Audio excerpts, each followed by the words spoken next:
गोव्याच्या मातीमध्ये स्वतःचं अस्तित्व रोवणारे, ज्या कालखंडामध्ये आपला मतदारसंघ तर काय परंतु सबंध राज्यामध्ये एक पक्ष स्थापन करणे आणि त्याला पुढे पुढे घेऊन जाणे, अशा उंबरठ्यावरती उद्याच्या गोव्याचं भविष्य ज्यांच्या हाती आहे ते आपल्या सर्वांचे नेते, गोवा फॉरवर्ड पक्षाचे संस्थापक, आजचे सत्कारमूर्ती आदरणीय माझे मित्र, थोरले बंधू विजयजी सरदेसाई, त्यांच्या खास करून शुभेच्छा देण्याच्यासाठी आलेले पंजाबचे आमदार, त्यांच्या जीवनसंगिनी आदरणीय उषाताई, व्यासपीठावरती बसलेले सर्व मान्यवर, त्यांच्या पक्षाची धुरा त्यांच्या पश्चात सांभाळणारे सामर्थ्यवान, त्यांचा साथ देणारे माझे धाकटे बंधू आणि मित्र श्री दुर्गादास कामत, विजयजींना शुभेच्छा देण्याच्यासाठी उपस्थित, मोठ्या संख्येने उपस्थित असलेले त्यांचे समर्थक, हितचिंतक, मित्र परिवार, बंधू आणि भगिनींनो,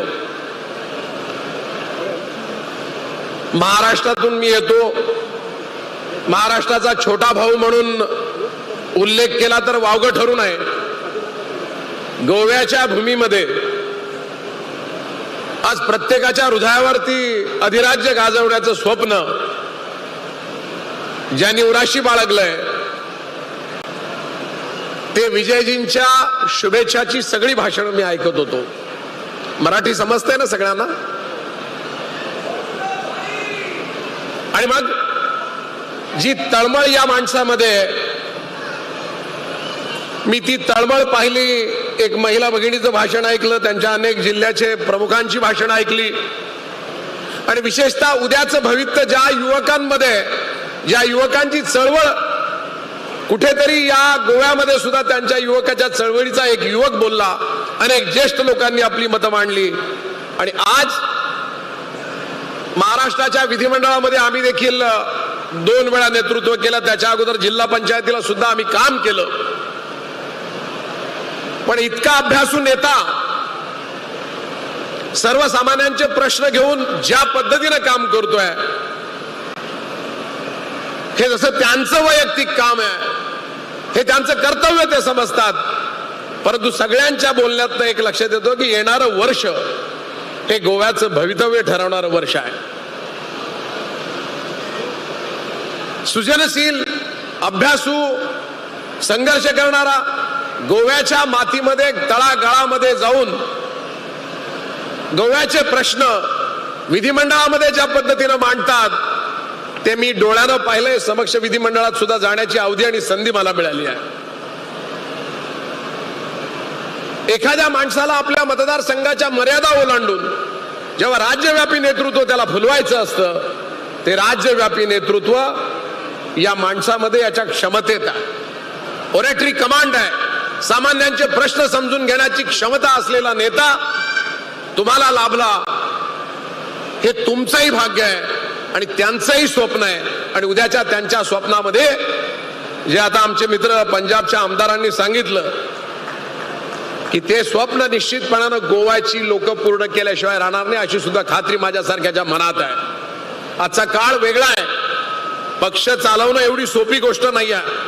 तळमळ करणं, सातत्यानं फिरतं. विधिमंडळाचं अधिवेशन तर आम्ही पण पाहिलंय. महाराष्ट्रामध्ये नेतृत्व करताना उद्धव ठाकरे साहेब असतील, बाळासाहेब ठाकरे साहेबांच्या नेतृत्वाखाली आम्ही काम केलेलं आहे. अनेक लोक विजयजी आम्हाला सांगतात की तुमचे मित्र आहे, काहीतरी मेसेज द्या, काही विचार करा, आमच्या पक्षाकडनं लढता का? मी म्हटलं बाबा, ते इतके लढवय्ये माणसं आहे, स्वतःचं अस्तित्व निर्माण करणारी माणसं, त्यांना सांगायचं सुद्धा मी धारिष्ट करणार नाही. इतके सगळे निरोप विजय सरांच्या बाबतीमध्ये आमच्यासारख्या छोट्या कार्यकर्त्याला. आणि म्हणून मी पाहिलंय, विधिमंडळाचं अधिवेशन म्हणलं की तेवढ्या पुरते आमदार मंडळी जातात, मंत्री तेवढ्या पुरतं काम करतात. पण हा मनुष्य गोव्याच्या काड्या कोपऱ्यामध्ये पायी चालून तिथे सभा घेतात, तिथले सर्वसामान्यांचे प्रश्न गोळा करतात आणि ते प्रश्न सामर्थ्यवानरित्या मांडण्याचं कौशल्य मी पाहिलंय. तुम्ही पाहताय, अनुभवताय, तुमच्या सगळ्यांच्या मनात आहे. जसं स्वातंत्र्याच्या पश्चात 14 वर्षानंतर आपण पाहिलंय की गोव्याचं अस्तित्व तयार झालं, तसं 14 वर्षाच्या एका संकटानंतर म्हणा, वनवासानंतर म्हणा, हे 15वं वर्ष विजयाच्या दिशेने घेऊन जाऊ आणि आपल्या सगळ्यांच्या मनातील स्वप्न साकार हो, अशा प्रकारची मी माझ्या वतीनं मनापासून या ठिकाणी शुभेच्छा देतो. मी सांगत होतो की खेड्यापाड्याचं नेतृत्व करण्याचं सामर्थ्य, अर्बन नेतृत्व करण्याचं सामर्थ्य, गोव्याच्या मासेमाऱ्यांचं जे असेल सामर्थ्य, छोट्या छोट्या घटकामध्ये आम्ही एकतर क्युरियोसिटी, मी एकदा विजय आमच्याकडे दर्शनाला आले होते. छोटं उदाहरण सांगतो. आम्ही शिर्डीला दर्शनाला गेलो आणि अचानक एक महिला भगिनी आमच्या जवळपास आली आणि मलाच कळेना ते विजय सरांना ओळखलं. कदाचित त्या गोव्याच्या कुठल्या तरी असतील, विजय सरांची बोलल्या आणि त्यांनी त्यांचे फोन लॉकरमध्ये ठेवले होते आणि त्यांचे घरातले लोक त्यांना मिळत नव्हते. ते विजय सरांचा तो कॉग्निझन्स किंवा ती जी काही त्या क्षणाचा प्रसंग मी पाहिला, इतका विश्वास सामान्य माणसाच्या त्या महिला भगिनीने विश्वासाने सांगितलं. ते म्हणले कुठले आहे तुम्ही, असंच आहे. ताबडतोबीनं त्या संबंधितांशी संपर्क करून आपले देवदर्शन बाजूला सारून करण्याचं सामर्थ्य इतक्या छोट्या गोष्टीपासून मोठ्या गोष्टीचा खरं तर हा राष्ट्रव्यापी नेतृत्व करण्याच्या क्षमतेचा माणूस आहे. पण ह्या क्षमता सगळ्यांनाच डायजेस्ट होता असं नाही आहे. परंतु हे गोवन लोकांचं भाग्य आहे की उद्याच्या ज्या स्वप्नामध्ये गोव्याच्या लोकांनी जे स्वप्न पाहिलं विजयच्या रूपानं, मला असं वाटतं की ते साकार करण्याचा एक टप्पा आणि उंबरठा आता जवळ येतोय. मी व्यक्तिशः जास्त वेळ न बोलता, मला कळतंय सगळ्यांना विजय सरांना ऐकायचंय, मी आपला अधिक वेळ घेणार नाही. पण मी जे पाहिलंय ते 100% ही दिशा एका दिशेने घेऊन जाईल आणि संबंध गोव्याचं नेतृत्व विजय सर केल्याशिवाय राहणार नाही अशी खात्री माझ्या मनात आहे. जिथे माझी श्रद्धा आहे त्या भगवतीला मी प्रार्थना करतो, आई जगदंबे आमच्या विजय भैयाला मनापासून उदंड आयुर आरोग्याच्या शुभेच्छा दे आणि त्यांच्या मनातलं स्वप्न, गोवन लोकांच्या मनातील स्वप्न येणाऱ्या वर्षामध्ये साकार होऊ दे.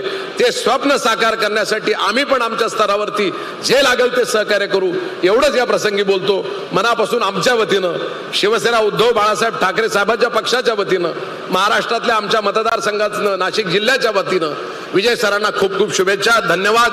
जय हिंद, जय महाराष्ट्र.